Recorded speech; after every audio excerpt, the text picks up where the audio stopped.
الحمدللہ والصلاة والسلام علی رسول اللہ اما بعد۔ معزز سامعین، سلسلہ شرح المتن العقدی میں آپ کو خوش آمدید کہتا ہوں۔ الفصل التاسع کو ہم پڑھ رہے ہیں اور اس کی وضاحت کرنے کی کوشش کر رہے ہیں باذن اللہ تعالی۔ اور الفصل التاسع میں شیخ نے ملحقات الاعتقاد ذکر فرمائے ہیں۔ اسلامی عقیدے کے سے جو ملحقہ امور ہیں، ملحقہ مسائل ہیں، وہ شیخ نے ذکر فرمائے ہیں، اور ان میں سے 6 باذن اللہ تعالی میں آپ کے سامنے گزشتہ سبق میں بیان کر چکا ہوں۔ آج کے درس میں باذن اللہ تعالی 14 میں سے 6 نکال دیں تو 8 بچتے ہیں۔ تو جو 8 مسائل ہیں وہ میں آپ کے سامنے ذکر کروں گا۔ 7واں مسئلہ وہ شیخ نے بیان کیا کہ وَمِنْ أُصُولِ اعتقاد اہل السنتی التصدیق بکرامات اولیاء اللہ المتقین۔ اہل السنہ والجماعہ کے عقیدے کے اصولوں میں سے یہ ہے کہ اہل السنہ والجماعہ جو اللہ سبحانہ وتعالیٰ کے اولیاء ہیں ان کی کرامات پر بھی یقین رکھتے ہیں۔ وما یجری اللہ علی ایدیہم من خوارق العادات، اور اللہ سبحانہ وتعالیٰ اولیاء کے ہاتھوں پر جو خوارق عادات صادر فرماتا ہے اس پر بھی اہل السنہ والجماعہ کا اعتقاد ہے۔ یعنی اہل السنہ والجماعہ خوارق عادات جو اولیاء سے صادر ہوتے ہیں اس کی نفی نہیں کرتے، اس کا انکار نہیں کرتے، بلکہ اہل السنہ یہ کہتے ہیں کہ اللہ سبحانہ وتعالیٰ نے ان کے ہاتھوں پر یہ امور جاری فرمائے ہیں۔ وَهِيَ مَوْجُودَةٌ إِلَى يَوْمِ الْقِيَامَةِ، اور یہ خرق عادت امور جو عادت کے برخلاف امور صادر ہوتے ہیں جس سے انسان کو عجیب لگتا ہے، یہ جو امور ہیں الی یوم القیامہ صادر ہوتے رہیں گے۔ وخوارق العادات لغیر المتقین ہی من الشیاطین، سبحان اللہ۔ اور جو غیر متقی لوگوں کے ہاتھوں پر خوارق عادات صادر ہوتے ہیں، جن لوگوں میں تقوی نہیں ہے، جو نماز نہیں پڑھتے، جو وضو سے نہیں رہتے، جو اللہ سبحانہ وتعالیٰ کی عبادت نہیں کرتے، حرام خور ہیں، ایسے لوگوں کے ہاتھوں پر جو خوارق عادات امور صادر ہوتے ہیں ان کی نسبت شیاطین کی طرف ہوگی۔ یہ شیطان لوگوں کو دھوکہ دینے کے لیے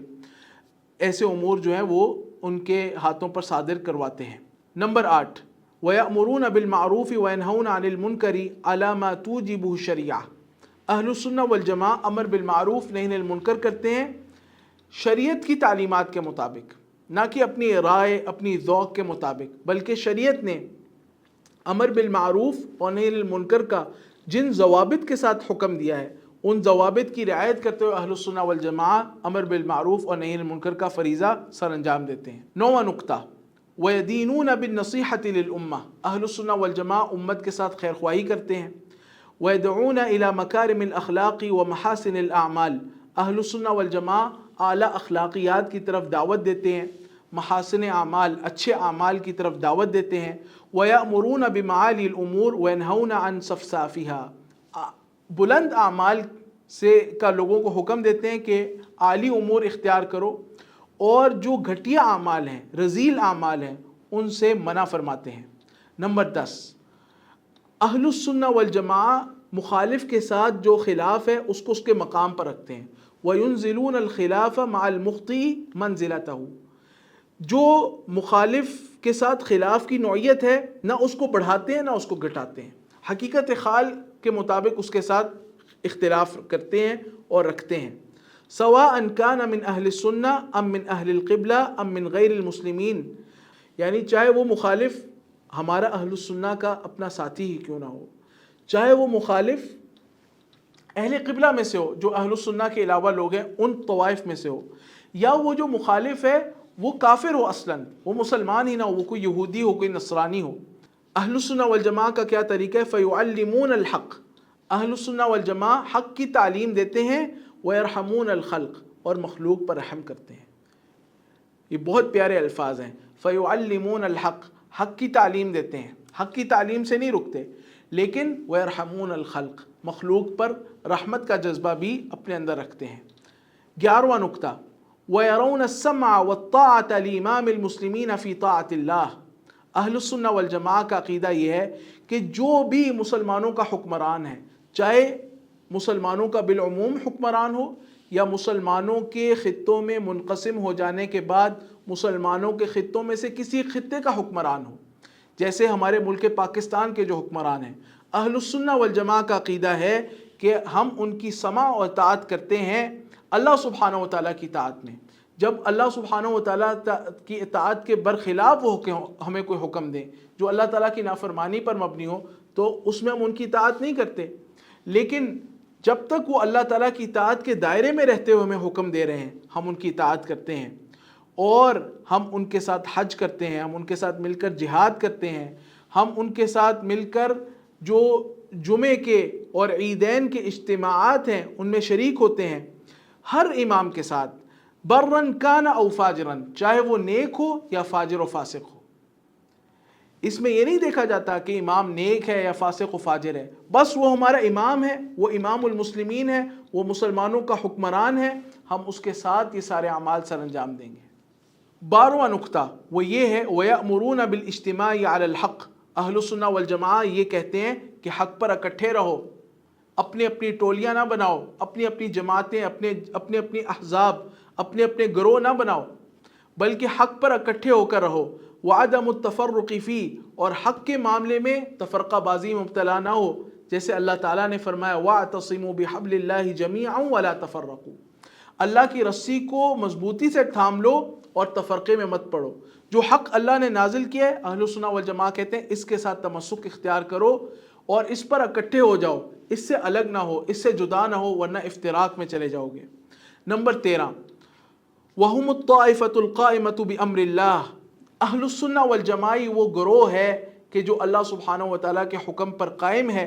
الذین قال فیہم النبی صلی اللہ علیہ وسلم، جن کے بارے میں نبی مکرم صلی اللہ علیہ وسلم نے ارشاد فرمایا تھا لا تزال طائفة من امتی قائمة بأمر اللہ، میری امت میں ایک گروہ ہمیشہ اللہ کے حکم پر قائم و دائم رہے گا، لا يضرهم من خذلهم ولا من خالفهم، ان کو نقصان نہیں پہنچا سکے گا وہ شخص جو ان کو چھوڑ دے اور ان کی مخالفت کرے، یعنی اگر اپنے بھی ساتھ چھوڑ دیں تب بھی کوئی نقصان نہیں ہوگا، اور اگر مخالف بھی ان کے خلاف جتا آرائی کر لیں تب بھی ان کو کوئی نقصان نہیں پہنچا سکیں گے، حتی یأتی امر اللہ وہم ظاہرون علی الناس، یہاں تک کہ اللہ کا حکم آ جائے، یعنی قیامت قائم ہو جائے اور یہ لوگ لوگوں پر غالب ہوں گے۔ کبھی ان کا غلبہ ہوگا بالسیف والسنان، ان کے پاس اقتدار ہوگا، اور کبھی ان کے پاس اقتدار تو نہیں ہوگا لیکن دلائل کے ساتھ یہ غالب ہوں گے، دلائل کے ساتھ یہ غالب ہوں گے۔ اور اس کے بعد 14واں نقطہ اور آخری نقطہ اس کتاب کا، وہ شیخ نے بیان فرمایا کہ وَهُمْ فَرِحُونَ بِفَضْلِ اللَّهِ وَبِرَحْمَتِهِ، اور اہل السنہ والجماع خوش ہیں اللہ سبحانہ و تعالیٰ کے فضل اور اس کی رحمت پر، جو اہل السنہ والجماع پر اللہ تعالیٰ نے نازل فرمائی، اہل السنہ والجماع کے ساتھ جو اللہ نے اپنے فضل اور اپنی رحمت کا معاملہ کیا کہ ان کو ایک اعلیٰ مقام عطا کر دیا، ان کو جماع قرار دے دیا، ان کو جنتی فرقہ قرار دے دیا، فرقۃ الناجیہ میں سے قرار دے دیا، اس پر اہل السنہ والجماع خوش ہوتے ہیں، جیسا کہ اللہ تعالیٰ نے قرآن کریم میں فرمایا قل بفضل اللہ وبرحمتہ فبذلک فلیفرحوا هو خیر مما یجمعون، کہہ دیجئے اللہ کے فضل اور اس کی رحمت پر چاہیے کہ خوش ہو، یہ اللہ کا فضل اور اس کی جو رحمت ہے یہ ہر اس چیز سے بہتر ہے جسے لوگ جمع کر رہے ہیں۔ اہل السنہ والجماع کے حصے میں جو صحیح عقیدہ آ گیا ہے، جو اسلامی عقیدہ آ گیا ہے، جو کتاب سنت اجماع امت کے موافق عقیدہ آ گیا ہے، جو سلف صالحین صحابہ کرام اور نبی کریم صلی اللہ علیہ وسلم والا عقیدہ اور منہج آ گیا اہل السنہ والجماع کے حصے میں، یہ دنیا و ما فیہا سے زیادہ قیمتی ہے۔ دنیا کی تمام تر دولتیں، تمام تر دنیا کا مال عیاشی اور دنیا کی زیب و زینت تمام تر اکٹھی ہو جائے، اہل السنہ والجماع کے عقیدے کے ایک جز کا وہ مقابلہ نہیں کر سکتے۔ اہل السنہ والجماع کے عقیدے کا جز وہ اس سب سے افضل ہے، دنیا و ما فیہا سے افضل ہے۔ نسأل اللہ ان یجعلنا منہم، ہم اللہ تعالیٰ سے سوال کرتے ہیں اللہ ہمیں بھی اہل السنہ میں سے بنا دے، وَأَلَّا يَزِيغَ قُلُوبَنَا بَعْدَ إِذْ هَدَانَا، اور ہدایت دینے کے بعد اللہ تعالیٰ ہمارے دلوں کو کج روی کا شکار نہ کر دے، وَأَن يَهِبَ لَنَا مِن لَّدُنْهُ رَحْمَةً إِنَّهُ هُوَ الْوَهَّابُ، اور اللہ سبحانہ و تعالیٰ اپنی جناب خاص سے ہم پر خصوصی رحمت نازل فرمائے، بے شک وہ وہاب ہے، عطا فرمانے والا ہے۔ واللہ اعلم وصلی اللہ علی محمد وعلی آلہ وصحبہ وسلم تسلیما کثیرا وآخر دعوانا ان الحمد للہ رب العالمین.